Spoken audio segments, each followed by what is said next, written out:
आत्ताच आपण बघितला तो एक विलनगिरी करतानाचा तरुण. हे व्हिज्युअल्स कुठल्या पिक्चर मधले नाहीये, तर इंस्टाग्रामवर दहशत पसरवणारा हा तरुण आहे.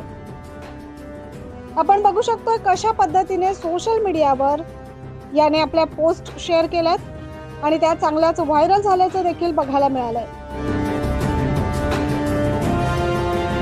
नाशिक शहर पोलिसांच्या गुंडाविरोधी पथकाने सोशल मीडियावर दहशत पसरवणाऱ्या या तरुणाला अटक केली आहे. हा तरुण धारधार तलवार सोबत घेऊन इंस्टाग्रामवर व्हिडिओ टाकून दहशत पसरवत होता.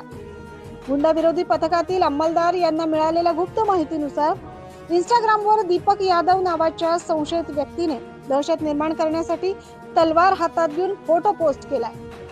पोलिसांनी या अकाउंटवरील माहिती मिळवून अंबड सातपूर लिंक रोड वरील संजीवनगर परिसरात इंडियन ऑइल पेट्रोल पंपाच्या समोर असलेल्या सनराइज रोलिंग शटर या दुकानात मजूर म्हणून काम करणाऱ्या या तरुणाला ताब्यात घेतलंय.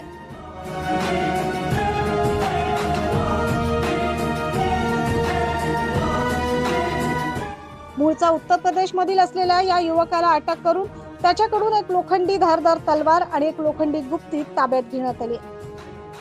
मैं दीपक यादव अपने नाम की दहशत फैलाने के लिए तलवार हाथ में लेकर फोटो खिंचाई थी।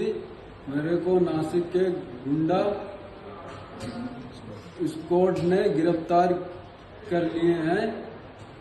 मेरे से बहुत बड़ी गलती हो गई है, आप भी प्लीज ऐसा गलती मत करना। या संशयिताविरोधात बेकायदेशीर हत्यार बाळगणे आणि मनाई आदेशाचे उल्लंघन केल्याप्रकरणी नाशिकच्या अंबड पोलीस ठाण्यात गुन्हा दाखल करण्यात आलाय.